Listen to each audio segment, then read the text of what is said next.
Moussa Ibrahim, a Gaddafi government spokesman, cited the bombing as evidence that NATO is killing civilians, not protecting them, as called for in the United Nations resolution authorizing military action in Libya. Who gave NATO the mandate to ask the Libyan leader to step down, Mr. Ibrahim asked. When did the campaign become the challenging of the regime? The town, perhaps the rebels' biggest obstacle on the road to Colonel Gaddafi's stronghold in Tripoli, appeared largely deserted, and residents said many had fled. Colonel Gaddafi's forces seem to be in firm control of the town center. This is in Zlitan. So the New York Times has never, that I've ever read, quoted Moussa Ibrahim in such a manner. So getting back to the next element, so that's a big change. Then what we have is to just flip through some of these concepts here. So I've shown you the stats of the US and Libya compared, and poverty in the US is 14.2%, Libya is 7%. And my reference to my previous work is that by bungling the mission and being so heavy-handed without being more diplomatic, we are driving all the small neutrals into the hands of Brazil, Russia, India, China. Our investment will suffer because of lost confidence in the Western system being impartial during these types of differences.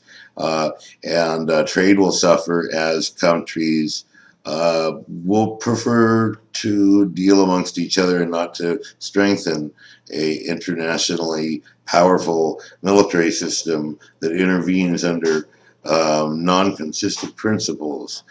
Terrorism will increase as people's families are killed. More difficult for citizens to travel. Honey, we're bombing Libya. Oh, well, dear, because that's another country we won't be going to. NATO crossroads. 1/3 chance of rebel victory without talks. So the longer the Gaddafi regime hangs in power, the more possibilities there are for division and fraction amongst this very large consensus that emerged that's now taking its toll because of the poor way they've implemented it to, rather than clearly state that they were going to war with Libya, to use a peacekeeping mission to bomb the country and kill at least 1,000 people. It's widely reported now. It's just unconscionable that the press has not yet to this point really cracked this open. So in my view, following this closely, NATO is at a crossroads right now and must decide whether they want to wind this thing down, or by doing that think they're going to no longer be able to have everyone afraid of them. And since the primary edge the West has over China and Russia and Brazil and India as its military engine, I'm sure there is some temptation in some quarters to intensify the campaign. But the blowback I've already shown you just now. And there's been a total collapse of investigative journalism. And this can affect all of us economically because we need to be able to import and export ideas, people, and products across and around as these countries come up. It makes us look untrustworthy to claim to be a cop, and at the same time, while you're trying to stop a fight, and then you start beating up one of the guys in the fight along with the other guy. And then bomb them to defend them. That never really stands the test of historical time. And then the financial uncertainty. Now, there's nothing funny about this whole conflict. But after 5 months of dealing with this, newspeak and double talk, you'll forgive me if I have to use a little black humor for my own personal coping mechanism. So, getting back on point. Okay. And also, I do not favor any faction on the side. I just want to get the truth out. I'm sure there are very many good people who are reformists and who want to express their way of life in another way on the Benghazi side.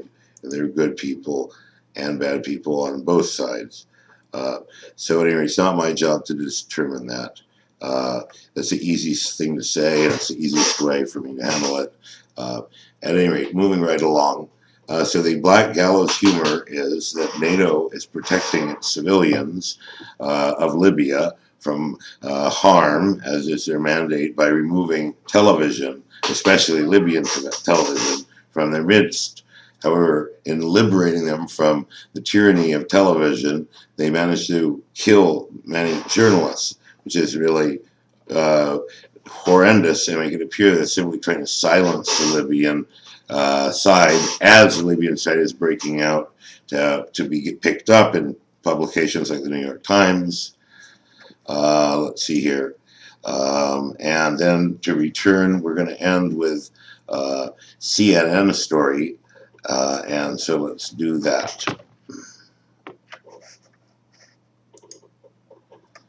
As long as I'm on the subject, there's virtually still no coverage by PBS on Libya. This is over like since June 16th. The Reid interview was June 16th. They don't list the dates on it.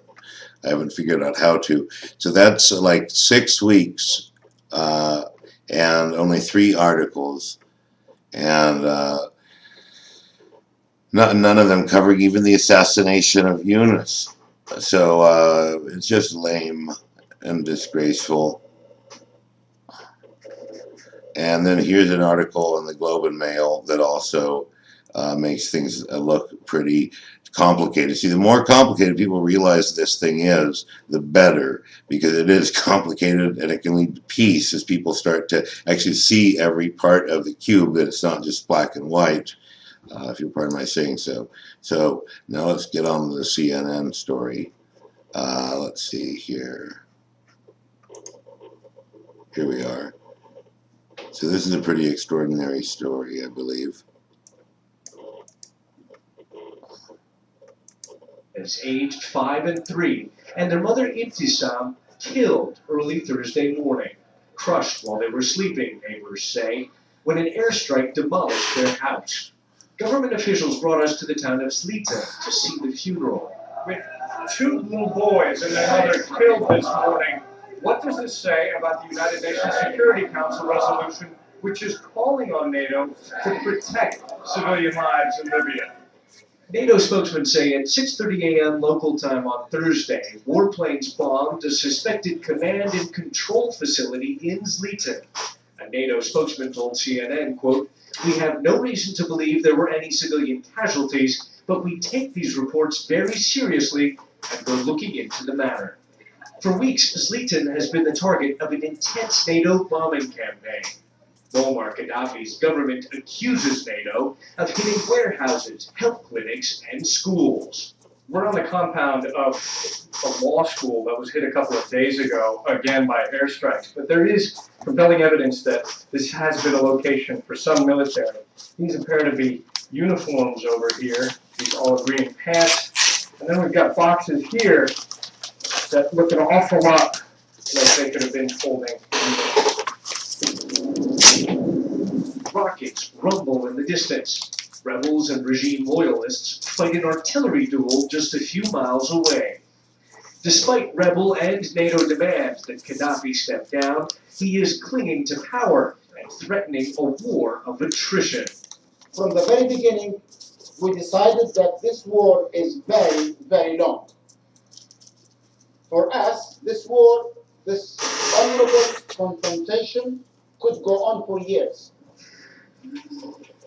As always in war, civilians pay the highest price. This is our country and we're staying, says this grieving relative. Screw NATO and the rebels, and to hell with those who gave the coordinates for the attack. A round of bullets fired in grief and rage by a young man who says he'll now give his last drop of blood to defend Muammar Gaddafi.